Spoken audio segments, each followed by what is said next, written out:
ఈరోజు మీకు చెప్తున్నాం, ప్రజలు అభిమానించే ప్రేమించే జగనన్న రక్తం మీరు కళ్ళ చూశారు. ఖచ్చితంగా 2024 మే 13 జరిగే ఎన్నికల్లో తెలుగుదేశం జనసేన పార్టీల రక్తాన్ని కళ్ళ చూసే విధంగా ప్రజలు వాళ్ళకి ఓట్లతో బుద్ధి చెప్పి ఆ పార్టీని ఈ రాష్ట్రం నుంచి తరిమి కొడతాయని కూడా వాళ్ళకి తెలియజేస్తూ, జగన్ గారికి ఇంత రాగానే అయ్యయ్యో ఎంత బాగా జరుగుతుందండి, అయ్యయ్యో పాపం అమర్నాథ్ని తిరుగు తోటలో కాల్ చేస్తే పాపం లేదు, అది వైసీపీ వాళ్ళకి పట్టదు. రేపల్లెల్లో ఒక ఆడపడుచుని దారుణంగా భర్త ముందు మనకి మానాన్ని పాడు చేస్తే పాపం దొంగతనం చేయడానికి వచ్చారండి, అలా అనుకోలేదండి. దొంగలని దుర్మార్గుల్ని వెనకేసుకొచ్చే వస్తే మనుషులు. జగన్ గారితో ఇంత పడగానే నాకు నిజంగా అనిపించింది, జెడ్ కేటగిరీ సెక్యూరిటీ మీరందరూ ఏమయ్యారయ్యా, పోలీస్ అధికారులు ఏమయ్యారు, డీజీపీ గారు ఏమైపోయారు, ఇంటెలిజెన్స్ ఆఫీసర్ గారు ఏమైపోయారు మీరంతా? ఒక అందరినీ దాడి చేసే వ్యక్తి అతని మీద దాడి చేయడానికి ఎవడన్నా సంతోషిస్తాడు? మనకి నిజంగా సాహసిస్తాడా? నిజంగా ఇంత యంత్రాంగం ఉండి పట్టుకోవడానికి మీకు ఎంతసేపు పట్టుకోవడానికి? రేపొద్దున ఎవడన్నా పట్టుకుని కూడా వాళ్ళు ప్రేరేపించారు, వీళ్ళు మీ వాడే చేశాడేమో.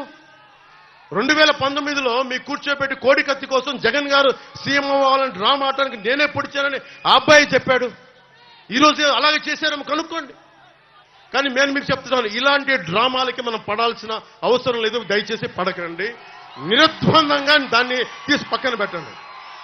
అరే ఇద్దరు చెల్లెళ్ళు సొంత చెల్లెళ్ళు, అరే మా నాన్నగారిని చంపేశాడు, మా చిన్నాయిని చంపేశాడంటే అడ్డగోలుగా బద్దలు కొట్టి కత్తితో పొడిచి చంపితే అందరూ గుండి పొడిచి పడిపోయాడండి. వీళ్ళ కథలు మనం ఎలా నమ్ముతాం? ఈరోజు ఆయన వివేకానంద రెడ్డి గారు అమ్మాయి సునీత గారు వైరాలజిస్ట్, ఆవిడ అమెరికాలో చదువుకున్న వ్యక్తి, వైరాలజిస్ట్.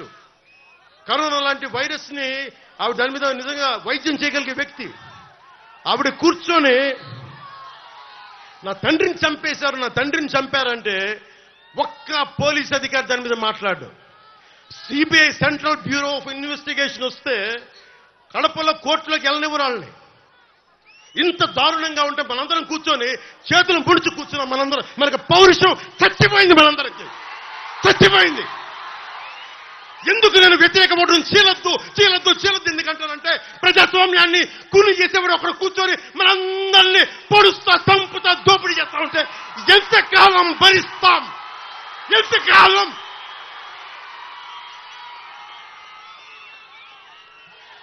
సుగాలి ప్రీతి 14 ఏళ్ల బిడ్డని స్కూల్కి వెళ్తే 10 మందిని నాశనం చేస్తే దాన్ని పట్టించుకోడు ఎవడు.